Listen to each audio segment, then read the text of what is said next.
E aí, pessoal, hoje a gente vai começar um assunto novo dentro daquele é, cronograma mais ou menos, né, que eu tinha falado do tutorial. É, e a gente vai começar a parte ondulatória, né? Então hoje a gente vai falar de ondas mesmo, sobre isso. E espero que esteja tudo bem com vocês e tudo mais. E aí, qual que vai ser o nosso cronograma hoje? Então a gente vai passar pelo conceito de onda, né? Os tipos de ondas que a gente vai estudar, os elementos dessas ondas, né? O que compõe essas ondas, as grandezas físicas associadas, que aí é o que a gente vai usar nos exercícios muitas vezes, e as propriedades das ondas. Fechando, nós vamos fazer um exercíciozinho. Então, Esther colocou um poema aí do Manuel Bandeira, vocês deem uma lida, bem legalzinho. E aqui a gente tem exemplos de ondas, né? Então aqui é uma onda na superfície fluida, né? De um objeto que caiu no centro aqui. A onda no mar também é um exemplo de onda. O violão, ele produz ondas sonoras, né? A gente consegue ver a onda propagando na corda também, então isso é bem tranquilo de ver. E outro tipo de onda aqui também, quando você está pulando corda, por exemplo, é um tipo de onda, só que com uma crista só, né? Ou um vale só. A gente vai ver isso mais pra frente. Então, o que é, né? Uma onda? São perturbações que vão se propagar pelo espaço. E elas não transportam matéria, é só energia. Então tem uma perturbação, essa perturbação pode ser gerada por uma massa, pode ser gerada de alguma forma, e aí essa perturbação muda o estado do sistema e tende a ser propagado até que o equilíbrio volte novamente, que é o caso, por exemplo, da onda no lago, né? Você joga pedra, então ela mexe na condição de equilíbrio do sistema, e aí essa onda vai se propagando e sendo amortecida até que o lago, ou a água, né, no caso, aí, volte àquela condição inicial. Então, o elemento que provoca uma onda é denominado fonte.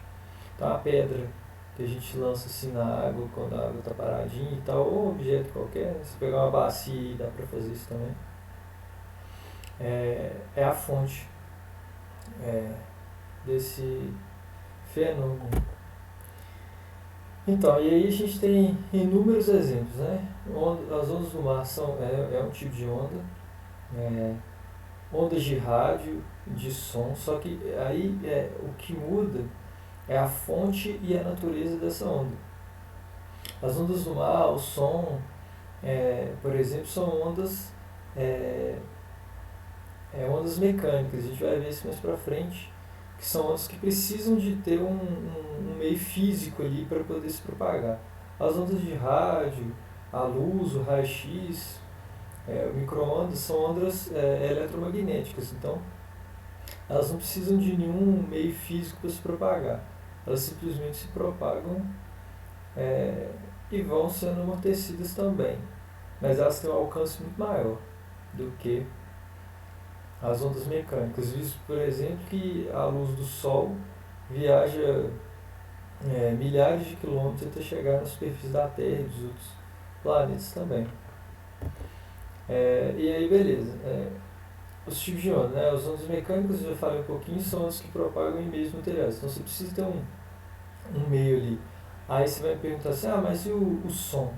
Então, o som, ele se propaga no ar, então ele precisa das partículas do ar, do oxigênio, do hidrogênio, do nitrogênio também, que é presente no ar, ele vai fazendo o choque entre as moléculas do ar que propaga esse tipo de onda.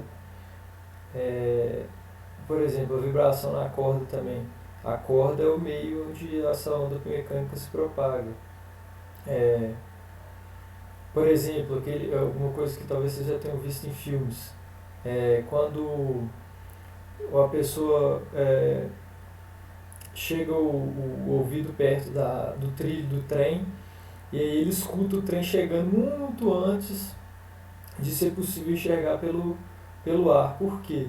Porque o sólido propaga uma onda mecânica melhor do que o ar, né? Ele tem mais partículas, ele é sólido, enfim, mais denso, né?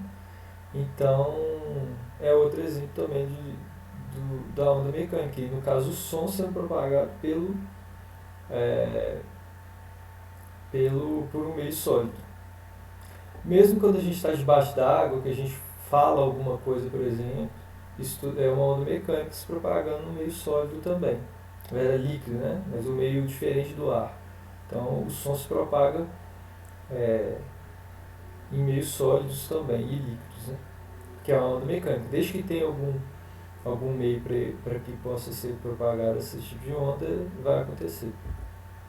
E aí as ondas eletromagnéticas, de uma das aulas passadas, isso aqui é o campo eletromagnético. Então, de um lado você tem um campo magnético, do outro elétrico, eles são perpendiculares entre si, e eles formam esse par das ondas eletromagnéticas. Então, essas ondas eletromagnéticas são o resultado da combinação do campo elétrico e magnético. E elas não precisam do meio material para se propagar. E aí a gente tem luz como tipos de onda, né, dessa natureza. Luz, raio-x, micro-ondas, o próprio 4G, 5G que a gente usa tantas vezes, né? Isso tudo, Wi-Fi, isso tudo é onda onda eletromagnética. E aí as ondas podem ser de alguns tipos, né? Unidimensionais. Unidimensionais significam uma dimensão, né? Então, por exemplo, as ondas propagando em uma corda são ondas, a gente pode considerar unidimensionais. As cordas do violão vibrando, por exemplo, uma corda individualmente, ela gera uma onda unidimensional, só que aí ela vai para o ar, e aí no ar, o que acontece? Ela se propaga em todas as direções, e aí ela se torna uma onda tridimensional, que quer dizer três dimensões, obviamente. E com relação às ondas bidimensionais, o exemplo que são de duas dimensões, né? O exemplo que a gente pode dar são as ondas que propagam na superfície do lago, né? Aquela lá da pedrinha, ou se você pegar a bacia na sua casa e jogar um objeto pequeno, um brinco, sei lá, no centro, você vai ver essa onda propagando. É lógico que ela gera uma perturbação, se a gente for ser bem rigoroso, tridimensional, mas para efeito assim, de exemplo, a gente pode considerar bidimensional, sim.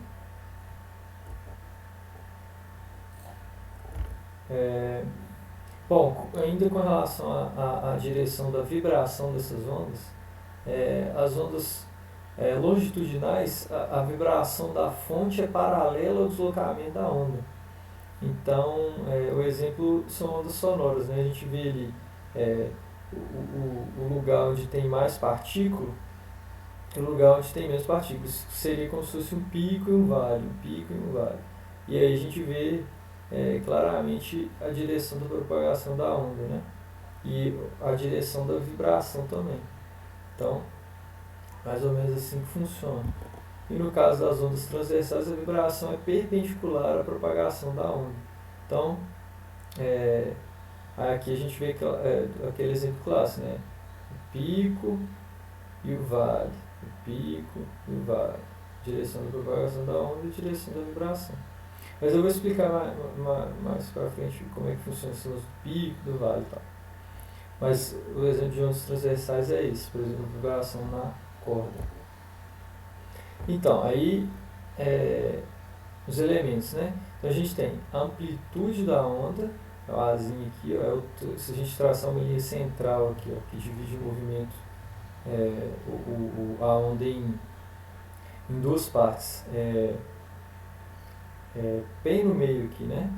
E pegar ou a parte de cima ou a parte de baixo, isso é a amplitude da onda, beleza? Uma distância, a parte de baixo,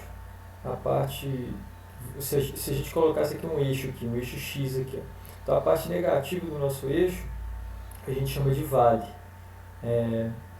Baseado nisso, se a gente for parar para pensar nas situações de relevo, por exemplo, de montanha e tal, que a gente vê, observável mesmo. Então, aqui tem o vale e a parte positiva, a parte no alto aqui, é a crista, ou pico. Pode ser chamado das duas formas. E aí o que acontece? A distância entre dois picos, ou cristas, né, ou dois vales, é o comprimento de onda, que é chamado de lambda. Mais uma letrinha grega aí para vocês gravarem. Então a distância entre duas cristas ou dois vales é chamada de comprimento de onda, lambda, ou passo, mas geralmente é o comprimento de onda que vai ser referido aos exercícios. E aí, então, beleza, aqui é o texto, né? A amplitude é a altura da onda, marcada pelo ponto de equilíbrio, né? Que é aquela linha central que eu falei como se fosse um eixo, até a crista, ou até o vale, né? Porque o vale vai indicar o ponto mínimo. Então, se a gente traçasse ali, o eixo, o vale seria negativo, né? Mas ele teria o mesmo módulo da crista. Beleza? Então, em módulo, vale e crista são iguais. Mas o vale tem sinal negativo. O comprimento de onda é a distância entre dois vales ou duas cristas sucessivas, que eu tinha falado. E existe ainda a velocidade de propagação de uma onda, que depende do meio que ela está se propagando. Por exemplo, é o que eu falei do sólido, no caso do trilho do trem, e do ar. A velocidade da propagação da onda nesses dois meios vai mudar. No caso das ondas eletromagnéticas, elas têm velocidade bem maior e tal, e aí é diferente um pouquinho essa conta. Bom, e aí beleza, e aí a gente volta com conceitos que a gente tinha visto lá na cinemática, que são conceitos, já tinha falado ali velocidade, e aí quando a gente fala de velocidade, a gente vai acabar falando de período e frequência também, né? Se a gente tem uma coisa que é oscilatória. No caso lá, a gente falava quando tinha um movimento circular uniforme, né? Mas aqui, que é uma situação ondulatória em algum sentido também. Então, e aqui a gente vai falar de novo de frequência de período. Então, a frequência é o número de intervalos da onda, de oscilações da onda, em um intervalo de tempo. A frequência ela só depende da fonte, beleza? Então, no caso da corda, quantas vezes a pessoa sacudiu a mão ou tocou na corda do violão, é que vai denominar essa frequência. E o período, ele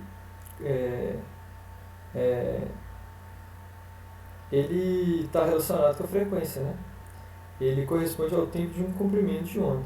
Então, no caso, o tempo que gasta para propagar um comprimento de onda que é o período nesse caso para a gente.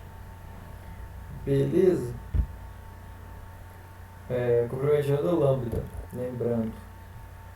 Então, como é que a gente calcula a velocidade de propagação? Você pode calcular com o período, então V igual a lambda dividido pelo período.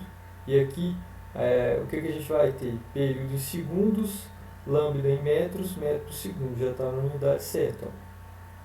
Mas a gente pode calcular também em função da frequência, que é, geralmente, no caso desses exercícios de ondulatória, a fórmula que a gente mais usa. Então, essa fórmula aqui de baixo, Esther até colocou uma setinha aí, essa aqui é bem importante. Mas uma é semelhante à outra, né? É só uma questão de se você vai representar em termos de período ou em termos de frequência. Então, e essa aqui é o que? V igual a lambda F. Essa forma é bem famosa, a gente vai usar bastante, provavelmente. Ela dá uma dica aí, vaca lambeu farinha. Então é isso aí, V igual a lambda F. E aí aqui a gente tem o lambda em metros, né, a frequência em hertz, que é 1 dividido por segundo. Então no final vai dar metro por segundo também. Bom, então agora a gente vai para o nosso exercício de fixação. E aí, vamos ver aqui. Uma manifestação comum das torcidas em estádios de futebol é a ola mexicana, que curiosamente o mundo veio a conhecer mesmo na década da Copa de 70, hein? Curiosidade. Os espectadores de uma linha sem sair do lugar sem sair do lugar e sem se deslocarem lateralmente, então eles estão parados no mesmo lugar, ficam de pé e se sentam sincronizados com os da linha adjacente. Beleza. Isso aqui é descrevendo o que é a ola, né? Quem já foi no estádio de futebol sabe como é que é. Quem não foi, só digitar no YouTube vai ver. Coloca a ola aí que ola estádio de futebol que vai aparecer. O efeito coletivo se propaga pelos espectadores do estádio formando uma onda progressiva conforme a ilustração. E ela vai dando voltas no estádio. Costuma dar 2, 3 voltas às vezes. Beleza. Calcula-se que a velocidade de propagação dessa onda humana é de 45 km por hora. Então, nota aqui que não está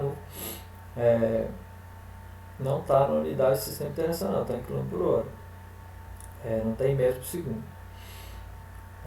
E que cada período de oscilação contém 16 pessoas. Então isso aqui é o que? Ele está dando ao mesmo tempo, ele está dando período, e ele está dando aqui pra gente o comprimento de onda.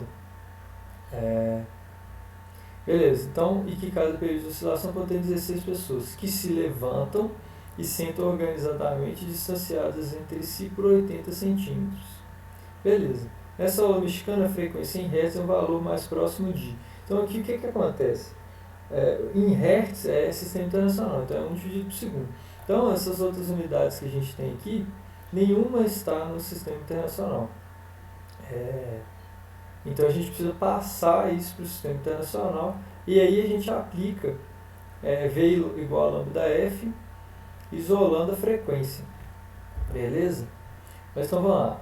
Inicialmente podemos calcular o comprimento de onda multiplicando a distância entre as pessoas, que então 80 centímetros é 0,8 metros, né, pelo número de distância, que é 15, porque a gente tem 16 pessoas. Então, entre as 16 pessoas a gente vai ter 15 espaços desses.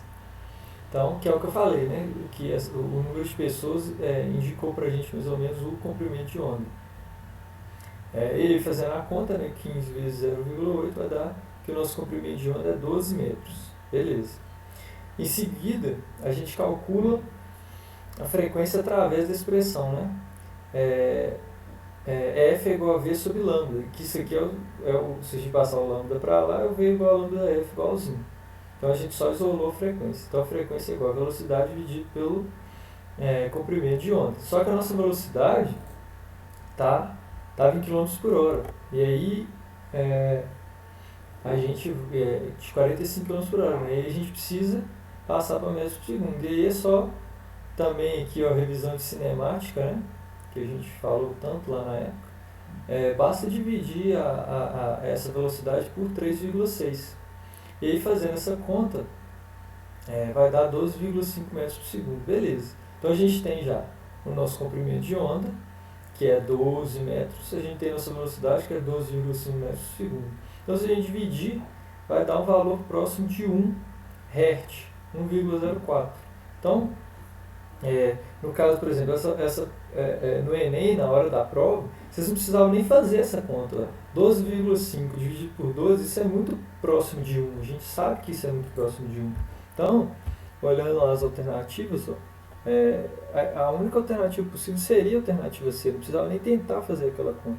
Esse é o tipo de estratégia, de abordagem que vocês têm que ter em mente para poder ganhar tempo na hora da prova e fazer as questões com qualidade também, porque a prova é muito longa e às vezes não dá tempo, vocês vão agarrar uma coisa ou outra, ou aí vocês vão poder ter mais tempo, por exemplo, para dedicar mais à redação ou alguma matéria que vocês têm é, é, mais dificuldade, né? Pode ser que seja a física, que vocês tenham dificuldade, tudo bem.